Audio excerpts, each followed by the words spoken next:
Coba teman-teman baca sebentar Lukas 24 ayat 13 sampai 35. Lukas 24 ayat 13 sampai 35. Apa yang bisa kita pelajari dari Yesus dalam interaksi dengan dua murid dalam perjalanan ke Emmaus? Kita membina orang muda, tapi ternyata kita nggak kayak Yesus. Kita tidak kasih waktu mereka berpikir, kita tidak mau dengar masukan mereka. Yang ada adalah, kau dengar masukan saya. Saya datang ke satu kampus, saya diundang, lalu kemudian saya ditanya, abang untuk tema ini abang butuh berapa lama? Saya bilang, saya butuh 1,5 jam. Saya gandeng teman staff yang muda, yang lebih muda. Staff yang muda ini melakukan fasilitasi, dan akhirnya setelah difasilitasi 1 jam, saya hanya ngomong 30 menit. Dan ada yang kaget gitu. Abang ngomongnya cuma 30 menit? Iya. Karena saya bukan bicara sesuatu yang kalian belum tahu. Kalian sudah tahu, cuma mesti ditegaskan. Nah, saya mau kalian menemukan. Nah, menemukan itu metode ini yang kita lakukan, ini namanya memfasilitasi. Salah satu skill yang dibutuhkan untuk generasi ini. Saya sampai nanya ke teman-teman, salah satu di BINUS gitu ya. Saya bilang, apa yang paling penting sekarang? Salah satu kebutuhan dosen yang harus dia ambil adalah training how to be a facilitator. Belum tentu yang harus kita ubah adalah bentuknya. Tapi mungkin waktu di dalam bentuk itu, kita memberi ruang untuk orang mikir. Untuk orang menjawab. Untuk dia berkontribusi. Gimana teman-teman dan saya meramu pelayanan untuk generasi ini? Jangan bilang generasi ini gak boleh ditegur. Gak bisa, Yesus negur kok. Tapi gimana negurnya? Setelah kasih cukup banyak waktu untuk mendengar. Termasuk Yesus tahu kapan harus ninggalin. Ketika mereka habis Yesus memecahkan roti, terus dia hilang. Itu bagi saya menarik loh. Yesus sudah tahu. Bagian saya cuma sampai sini. Saya menghilang dari hidupnya. Karena generasi ini cenderung bergantung. Kenapa kita dianggap papanya, mamanya? Loh ya ampun, kakak-kakak, kamu dedek-dedek. Perhatikan nggak apa yang Yesus ceritain ke mereka tentang dia dari, itu penting dipelajari. Kitab Musa. Nah, sekarang saya tanya, di mana Yesusnya di kitab Musa? Gila nggak tuh? Kok tiba-tiba Yesus cerita tentang dia? Waktu Adam di Taman Eden. Terus aku di mana? Nah, ini akhirnya memang kita melihat salah satu pendekatan sekarang adalah naratif. Alkitab Perjanjian Lama itu bukan cuma ceritanya Musa, ceritanya Adam, ceritanya Elia, tapi perhatikan kalimat Yesus, semua yang tertulis di Perjanjian Lama ini tentang Yesus. Sehingga kita harus bisa menemukan narasi di mana Yesus dalam cerita itu. Karena itu kalau kalian perhatikan bahan-bahan PA sekarang sifatnya lebih naratif. Karena itulah yang lebih nyambung sama generasi ini. Mereka lebih senang mendengar cerita. Kalau dulu zaman kami, khotbah itu 1, 2, 3, 4. Pulanglah dengan 4 poin ini. Kalau sekarang kita bicaranya khotbahnya lebih naratif. Ketika misalnya melihat Musa, melihat Allah panggil dia, melihat dia lari dari orang Mesir, maka kita menempatkan itu dalam sebuah cerita dan melihat di mana kita ada dalam situ. Makanya salah satu juga skill buat kami para pengkhotbah harus belajar narrative preaching. Salah satu dosen dari STT Saat, Bapak Benny Solihin, setelah pensiun keliling Indonesia untuk memberikan pelatihan tentang narrative preaching. Dia kasih judulnya Preaching to Millennials. Dan pendekatannya itu naratif. Kalau generasi saya dibinanya masih pakai proposisi. 1, 2, 3, 4. Kadang-kadang sekarang no problem juga khotbah begini. Cuma makin milenial nanti anak-anaknya, maksudnya makin mereka misalnya melihat dirinya, di mana saya di cerita itu? Apa hubungan saya dengan cerita itu? Ketika beberapa teman ikut RK, saya bawakan tentang Big Story of the Bible. Banyak tuh yang bilang, thank you ya bang, saya jadi ngerti. Saya ada bagian. Karena dia mau eksis kan. Dan ternyata cerita Allah bukan tentang kita saja, tapi Allah yang mengundang kita masuk ke dalam ceritanya.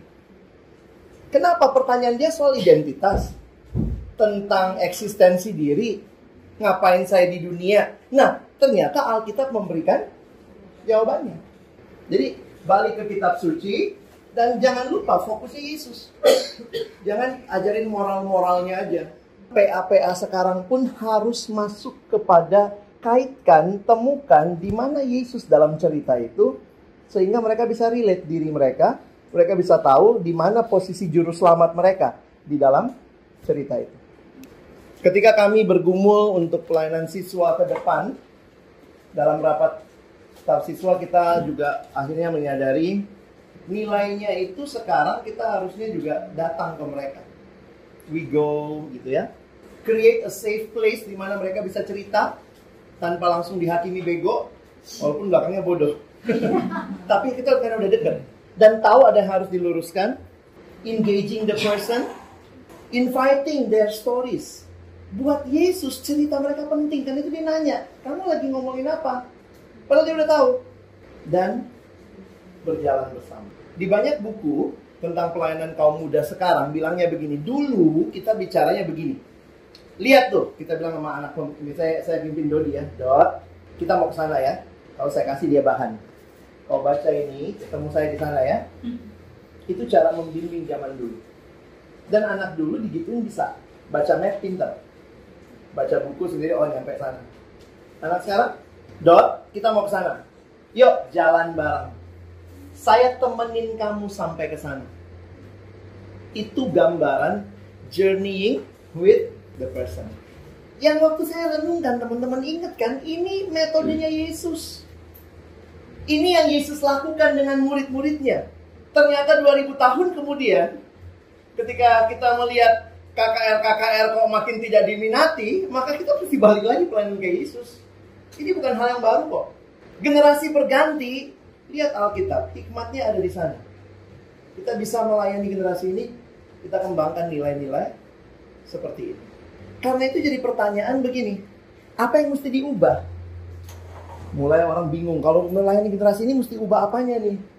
Kalau kita mau loving and embracing this generation, saya lihat kayaknya kita butuh attitude-nya yang berubah. We need more changing of attitude than just changing the methods. Sekarang orang belajar bikin apa jadi lebih lucu, guru sekolah minggu di training lagu-lagu pakai gerakan. Bagi saya, tapi kalau kita nggak pernah sungguh-sungguh mau dengerin mereka, nggak berdiri berjalan bersama mereka, itu justru jadi pergumulan besar loh. Sehingga waktu kita sudah bisa memahami perubahan yang harus terjadi, dari titik itulah kita bicara apa yang mesti berubah. Ya tetap juga mungkin kita akan bicara itu gitu ya. Bagaimana ministry is like now in the postmodern era. Ini salah satu yang banyak ditemukan di buku-buku saat ini. Di masa yang lalu, khususnya modern, modern itu cenderung memberikan semua all size. Semua orang sama materinya, sama pembahasannya. Kayak kita lagi retret dikasih baju, pokoknya ini all size. Sehingga anak yang kecil baju bisa kegedean, yang gede kekecilan. Tapi sekarang pelayanannya harus bersifat tailor-made, customized. Teman-teman pasti memimpin kelompok kecil. Betul kita pakai satu bahan, tapi mungkin pendekatan kepada tiap anak beda. Kita pun udah merasa kan, anak ini kalau lagi bahas bahan, kapan pulang kak? Dia kalau diajak jalan, excited. Nah ada masalah apa? Jangan bilang, oh kelompok kecil kita kurang apa, kurang serius. Mungkin kita mesti bisa ngebalance gitu. Nah ngebalance-nya bagaimana? Itu seni teman-teman. Gak ada tips and triknya bagaimana. Tapi saya melihat akhirnya customize. Ada orang yang mungkin masih bisa dengan pola lama. Kalau dia masih bisa pakai pola lama yang datang duduk dengan 1,5 jam, no problem. Kalau dia udah nggak bisa, nah ini yang kadang-kadang kita sulit untuk menghayati perbedaan ini. Karena itu, there is no one magic bullet for ministry. Sekarang saya makin sadar ini. Kalau Hago saja bisa membaca orang nampaknya tidak suka cuma satu permainan. Dulu saya anti banget gitu ya. Perkantas saja punya bahan pembinaan itu untuk dasar itu ada macam-macam. Perkantas Jatim terbitkan sendiri. Semarang bikin sendiri. Jakarta bikin sendiri. Jadi kalau ditanya yang mana bahan perkantas, ya Jakarta akan bilang bahan saya, Jatim akan bilang bahan Jatim. Tapi sekarang mungkin dengan gaya seperti ini, mungkin ada yang lebih cocok bahan Jatim. Kenapa emang? Mungkin ada yang lebih cocok bahan Jakarta, mungkin ada yang lebih cocok bahan Semarang. Sehingga mari kita kenal anaknya, tahu kebutuhannya, bahan akan mengikuti.